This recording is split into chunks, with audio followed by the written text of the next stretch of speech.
My only real complaint with the TGT2 is the size of the wheel. On my T300 I had a larger real wheel fitted to it that I'd modded myself, and I was doing the same with this when I got it. So, easy enough job. This is the wheel that now lives on my TGT. A couple of inches larger, a little bit thicker, doesn't have that shiny bit at the bottom that I didn't like, and generally exactly how I like it. Ideally, you don't want a dished wheel. The wheel I bought is identical to one at the top. The dish is a little bit deeper than I would like, but really speaking it needs to be flat in order to fit the carbon to it later, so a bit of lump hammer work was involved in getting that straightened up the way I needed it. But any wheel will do. I would avoid the ones with holes just because it makes life difficult for lining holes later when you're drilling in it. There are obviously other options. This kind of style works quite nice, but I do like a round-ish wheel, so nope. But this one gave me the idea of using carbon fibre, so thanks for that, guys. This was from abroad and too expensive. Again, didn't like the look of it. And this, when you looked into it, looked like it was all plastic. And it really looked like a 3D print, so not for me. And at the price, nope. 99% of the job was done with a Dremel, or a knockoff Dremel, cutting wheels, abrasive cones. Generally, you can shape carbon really easy with a Dremel. The stuff at the bottom shouldn't be needed. Choose the carbon fibre that suits you. Whatever style you like the look of is the one you go for. Just make sure it's big enough to be wider than the actual button box. The 4 screws, equidistant from each other, they're easy to find on the back. They just drop the front panel off the wheel. They don't affect anything, nothing drops out. You end up looking like this. It's still all solid. Remove all the screws on the front and you can just lift the wheel gently off the top. All the buttons will stay in place. If any drop out, just poke them back. Now you need to make a template and make sure that the areas marked with the arrows are as accurate as possible. The areas where you're going to bolt it to the wheel, it's going to be a faceplate on top of the wheel, will be different for every wheel, obviously. So I've cut mine quite a bit larger than it needed to be, and they were the last things I shaped before bolting up. So don't do anything mad with those.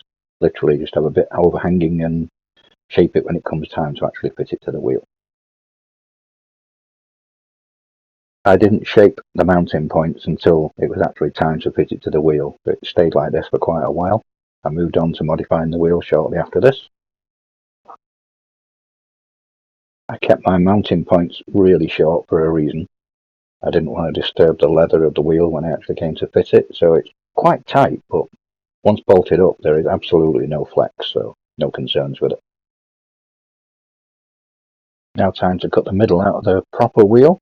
It has to be wide enough to allow the button box, and I kept it as tight as possible, so there's literally a couple of millimeters between the button box and the wheel that's left.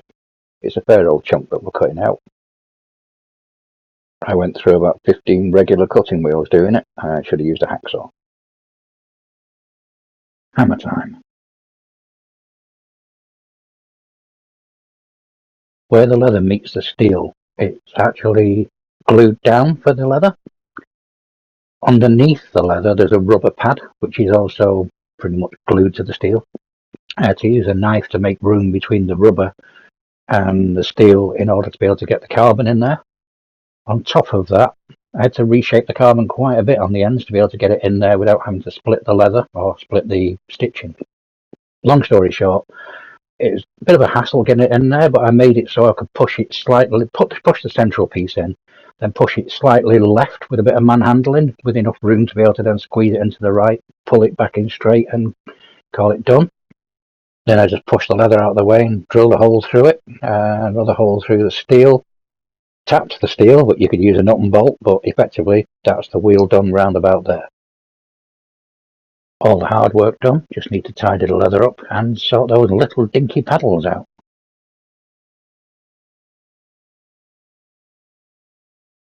The black outline, bad as it is, shows the size of the actual paddles of the TGT, way too small.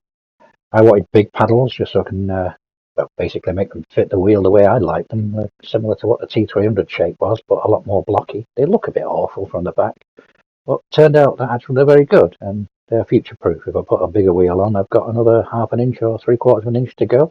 So I'm happy with the way this looks now, and it works. From the front it doesn't look as bad. You can change gear with the absolute tip. There's very little flex in the 2mm carbon, so all in all, happy with the way it's turned out. That pretty much is how it lives now. I don't see any reason to actually thin it out anymore. So good enough until the next time I decide to do a mod.